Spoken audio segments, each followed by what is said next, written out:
ಸೋಮವಾರಪೇಟೆ ತಾಲೂಕಿನ ನೆರುಗಳಲೆ ಗ್ರಾಮ ಪಂಚಾಯಿತಿಯ ಮಸಗೋಡು ಗ್ರಾಮದಲ್ಲಿ ಹೇಮಂತ್ ಎಂಬುವರಿಗೆ ಸೇರಿದ ಸರ್ವೆ ನಂಬರ್ 24/1 2 ಎಕರೆ 10 ಸೆಂಟ್ ಜಮೀನು ದೇವರಬನ ಆಗಿದೆ.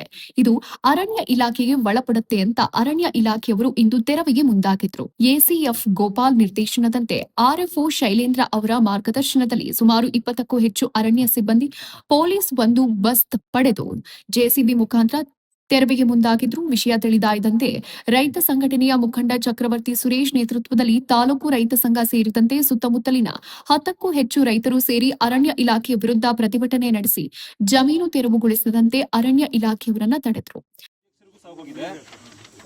ಅರಣ್ಯ ಸಂರಕ್ಷಣಾಧಿಕಾರಿ ಕೊಡಗು ವೃತ್ತ ಕೊಡಗು ಇವರಿಗೂ ಸಹ ಈ ಆದೇಶ ಹೋಗಿದೆ ಸರ್. ಈ ಆದೇಶ ಹೋಗಿದ್ರು ಓವರ್ಲುಕ್ ಮಾಡಿ ಕಾನೂನನ್ನ ತಿರುಚಿ ಅದ ಹೆಂಗ್ ಸರ್ ಅವ್ರು ಆದೇಶ ಮಾಡ್ತಾರೆ? ಕಾನೂನಿಗೆ ಗೌರವನೇ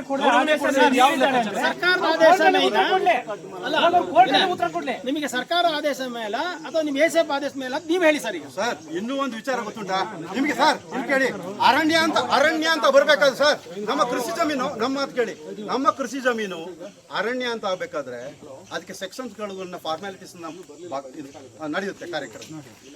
ಸೆಕ್ಷನ್ 17 ಆಗದೇನೆ ನೀವು ಹೇಗೆ ಅದಲ್ಲ ಅರಣ್ಯ ಅಂತ ಮಾಡಿದ್ರಿ ಸರ್? ನಿಮಗೆ ಗೊತ್ತಿರ್ತಕ್ಕಂಥ ಒಂದು ಬೇಸಿಕ್ ನಾಲೆಡ್ಜ್ ನಮ್ಮ ರೈತರು ಹೇಳ್ತಕ್ಕಂಥದ್ದು ಬೇಕಾ? ಸೆಕ್ಷನ್ 17 ಆಗಿದೆಯಾ? ದೇವರ ಕಾಡು ಸೆಕ್ಷನ್ 4 ಅಲ್ಲ ಸರ್. ಸೆಕ್ಷನ್ 4 ಸೆಕ್ಷನ್ 17 ಬರೋದಿಲ್ಲ ಸರ್. ಇದು ಬೇರೆನೆ ಆಗ್ಲಿ, ಪ್ರೊಟೆಕ್ಟೆಡ್ ಫಾರೆಸ್ಟ್ ಅಂತ ಬರ್ತದೆ. ಆಗ್ಲಿ ರಿಸರ್ವ್ ಫಾರೆಸ್ಟ್ ಬೇರೆ, ಪ್ರೊಟೆಕ್ಟೆಡ್ ಫಾರೆಸ್ಟ್ ಬೇರೆ, ಅದು ಬೇರೆ ಇರ್ತದೆ. ಒಂದು 3 ಟೈಪ್ ದೇವರ ಗ್ರಾಮಸ್ಥರಿಗೆ ಆಗಿರ್ತಕ್ಕಂಥದ್ದು. ಒಂದ್ ನಿಮಿಷ, ನಮ್ಮ ಗ್ರಾಮದವರಿಗೆ ಫಾರೆಸ್ಟ್ ಮಾಡಿದ್ದು ಯಾವಾಗ ಸರ್? ಅದಕ್ಕಿಂತ ನೀವು ಫಾರೆಸ್ಟ್ ಮಾಡಿ ತಗೊಂಡು ಓದಿ. ಯಾವ ಮಾಡಿ 1999 ಅರ್ಜುನ್ ಕಾಲದಲ್ಲಿ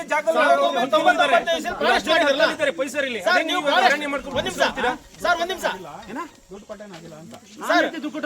ನಾನು ಹೇಳ್ತಾ ಇದ್ದೀನಿ ಕೇಳಿ ಸರ್. ನೀವು ಅದನ್ನ ಕೇಳಿಸ್ಬೇಡಿ, ಇದು ಕೇಳಿ ಸರ್. 1999 ಇಸಲಿ ನೀವು ಇದು ಫಾರೆಸ್ಟ್ ಅಂತ ಆಗಿದ್ಯಾ? ನಿಮ್ಮ ಹತ್ರ ಆದೇಶ ಏನಾರು ಇದೆಯಾ ಸರ್? ನೋಟಿಸ್ ಏನಾರು ಮಾಡಿದ್ರಾ? ಫಾರೆಸ್ಟ್ ಅಂತ ಮಾಡಬಹುದು ಅಂತ ಹೇಳಿದ್ರೆ 1906ನೇ ಇಸ್ವಿ ಇದೆ. ಅದು ಮಾಡ್ಬೇಕಾದ್ರೆ 17 ಆಗ್ಬೇಕು. ನೀವು ಜಾಗ ಪರಿಶೀಲನೆ ಮಾಡಿದಿರಾ? ಇಲ್ಲ. ನಿಮ್ಮ ಹತ್ರ ಏನಾಗಿ ಪರಿಶೀಲನೆ ಸರ್ವೆ ಆಗಿದೆಯಾ? ಎಲ್ಲಿದೆ? 99 ಆಗಿದೆಯಾ? 99 ಆಗಿದೆಯಾ? ನಂತರ ಅರಣ್ಯ ಇಲಾಖೆ ವಿರುದ್ಧ ಮತ್ತು ಸರ್ಕಾರದ ವಿರುದ್ಧ ಧಿಕ್ಕಾರ ಕೂಗಿ ನಮ್ಮ ಜಮೀನನ್ನ ಕಸಿದುಕೊಳ್ಳೋಕೆ ಬಂದ್ರೆ ಪ್ರಾಣ ಬಿಟ್ಟು ಹೋರಾಡ್ತೀವಿ, 1 ಇಂಚು ಜಾಗ ಬಿಡೋದಿಲ್ಲ ಅಂತ ಕೂಗುತ್ತಾ ಸ್ಥಳಕ್ಕೆ ಎಸಿಎಫ್ ಮತ್ತು ಡಿಎಫ್ಒ ಬರುವಂತೆ ರೈತರು ಒತ್ತಾಯಿಸಿದ್ರು. ಇದೇ ಸಂದರ್ಭದಲ್ಲಿ ಮಾತನಾಡಿದ ರೈತ ಸಂಘಟನೆಯ ಮುಖಂಡ ಚಕ್ರವರ್ತಿ ಸುರೇಶ್, ಇವತ್ತು ಅರಣ್ಯ ಇಲಾಖೆಯವರು ಅನಧಿಕೃತವಾಗಿ ತೋಟಕ್ಕೆ ನುಗ್ಗಿ ಜೆಸಿಬಿಯ ಮುಖಾಂತರ ತೋಟವನ್ನ ನಾಶಪಡಿಸೋಕೆ ಹೊರಟಿದ್ದಾರೆ. ನಾವು ರೈತರೆಲ್ಲ ಸೇರಿ ತಡೆದು ಈ ಸಂದರ್ಭ ಇದಕ್ಕೆ ವಿರೋಧ ಮಾಡಿದ್ದು. ಕಳೆದ ವರ್ಷ ನವೆಂಬರ್ 29ರಂದು ಸರ್ಕಾರ ಆದೇಶ ಹೊರಡಿಸಿದೆ. ರೈತರ ಜಮೀನು ಇದ್ದಲ್ಲಿ ಅದನ್ನ ಪರಿಶೀಲಿಸಬೇಕು, ತಕ್ಷಣಕ್ಕೆ ಯಾವ ಕ್ರಮಕ್ಕೂ ಮುಂದಾಗಬಾರದು ಎಂಬ ಆದೇಶ ಇದ್ರೂ ಇಲಾಖೆಯವರು ಪದೇ ಪದೇ ರೈತರನ್ನ ಹಿಂಸಿಸುತ್ತಿದ್ದಾರೆ. ಆನೆ ಮಾನವ ಸಂಘರ್ಷವನ್ನ ತಡೆಯೋಕೆ ವಿಫಲವಾಗಿದೆ. ಇಲಾಖೆ ಮರಗಳಿಗೆ ಸಹಕಾರ ನೀಡಿ ರೈತರ ಮೇಲೆ ಇವರ ದಬ್ಬಾಳಿಕೆ ನಡೀತಾ ಇದೆ. ಇವರ ದಬ್ಬಾಳಿಕೆ ಹೀಗೆ ಮುಂದುವರೆದರೆ ಜಿಲ್ಲೆಯಾದ್ಯಂತ ಹೋರಾಟ ನಡೆಸುವುದಾಗಿ ಎಚ್ಚರಿಕೆ ನೀಡಿದರು. ಇವತ್ತೇನು ಮಸ್ಕೋಡ್ನಲ್ಲಿ ಹೇಮಂತರವರ ಸ್ವಾಧೀನದಲ್ಲಿರುವಂತಹ ಒಂದು ಭೂಮಿಯನ್ನು ಅರಣ್ಯಾಧಿಕಾರಿಗಳು ತೆರವುಗೊಳಿಸಬೇಕು ಅನ್ನೋ ಉದ್ದೇಶವನ್ನು ಇಟ್ಟುಕೊಂಡು ಇಲ್ಲಿ ಅರಣ್ಯಾಧಿಕಾರಿಗಳು, ಆರಕ್ಷಕ ಸಿಬ್ಬಂದಿಗಳೆಲ್ಲರೂ ಕೂಡ ಆಗಮಿಸಿದ್ದಾರೆ. ಈ ಒಂದು ಸಂದರ್ಭದಲ್ಲಿ ಅರಣ್ಯಾಧಿಕಾರಿಗಳು ಮತ್ತು ಆರಕ್ಷಕ ಸಿಬ್ಬಂದಿಗಳು ಇಲ್ಲಿ ಬಂದಿರುವಂಥದ್ದು ಒಂದು ಸಂದರ್ಭದಲ್ಲಿ ಗ್ರಾಮಸ್ಥರು ಮತ್ತು ಅದೇ ರೀತಿ ರೈತ ಪದಾಧಿಕಾರಿಗಳು, ರೈತ ಸಂಘದ ಅಧ್ಯಕ್ಷರು, ಪದಾಧಿಕಾರಿಗಳು ಎಲ್ಲರೂ ಕೂಡ ಇದ್ರ ಬಗ್ಗೆ ಕೂಲಂಕುಷವಾದಂಥ ಚರ್ಚೆ ಮಾಡಿ ಸರ್ಕಾರದ ಆದೇಶ ಇದೆ, ಇವತ್ತು ಒಂದು ಕಮಿಟಿಯನ್ನು ರಚನೆ ಮಾಡಿ ತೆರವುಗೊಳಿಸಲಿಕ್ಕೆ ಕಮಿಟಿಯ ಶಿಫಾರಸಿನ ಮೇಲೆ ಆಗಬೇಕು ಅಂತ ಹೇಳುವಂಥದ್ದು SIT ಕಮಿಟಿಯನ್ನು ತೀರ್ಮಾನ ಮಾಡಿದ ನಂತರನೇ ತೆರವುಗೊಳಿಸಬೇಕು ಅಂತ ಇದ್ದರೂ ಕೂಡ ಈ ಒಂದು ಹಂತದಲ್ಲಿ ತಾರಾತುರಿಯಲ್ಲಿ ಅರಣ್ಯಾಧಿಕಾರಿಗಳು ಹೇಮಂತರವರ ಸ್ವಾಧೀನದಲ್ಲಿರುವಂತಹ ಏನು ಜಾಗವನ್ನು ಬಿಡಿಸಲಿಕ್ಕೋಸ್ಕರ ಬಂದಿದ್ದಾರೆ. ಇದು ನಾವೆಲ್ಲರೂ ಕೂಡ ಖಂಡನೆಯನ್ನು ವ್ಯಕ್ತಪಡಿಸುತ್ತೇವೆ. ಇದು ಸಲ್ಲದು. ಆ ಒಂದು ಟಾರ್ಚರ್ನಲ್ಲಿ ಈ ಹೇಮಂತ್ ಅಂತ ಹೇಳುವವರು ಡಿಸ್ಪರ್ಕ್ಷನಿಗೆ ಹೋಗಿದ್ದಾರೆ. ಆ ವ್ಯಕ್ತಿಗೆ ಒಂದು ಮಾನಸಿಕ ಒಂದು ಅಸ್ವಸ್ಥ ಥರ ಮನುಷ್ಯ ವರ್ತಿಸ್ತಿದ್ದಾನೆ. ಇದು ಆಗಬಾರದು. ಇದಕ್ಕೆಲ್ಲವೂ ಕೂಡ ಹೊಣೆ ಯಾರಾಗ್ತಾರೆ ಅಂತ ಹೇಳಿದ್ರೆ ಅರಣ್ಯ ಅಧಿಕಾರಿಗಳು ಮತ್ತು ಸರ್ಕಾರ ಇದಕ್ಕೆ ನೇರ ಹೊಣೆ ಆಗಬೇಕಾಗ್ತದೆ.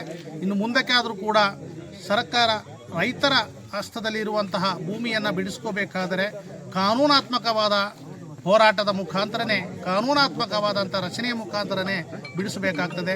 ಅದಲ್ಲದೆ ನಿಮ್ಮ ಉದ್ದೇಶವನ್ನು ಇಟ್ಟುಕೊಂಡು, ಯಾವುದೋ ಒಂದು ಉದ್ದೇಶ ಇಟ್ಟುಕೊಂಡು ಇಂತಹ ಭೂಮಿಯನ್ನು ಬಿಡಿಸಲಿಕ್ಕೆ ಬಂದರೆ ಖಂಡಿತವಾಗಿ ರೈತಾಪಿ ವರ್ಗಗಳು ನಾವೆಲ್ಲರೂ ಕೂಡ ಸುಮ್ಮನೆ ಪ್ರತಿಭಟನೆಯನ್ನು ಮಾಡ್ತೇವೆ.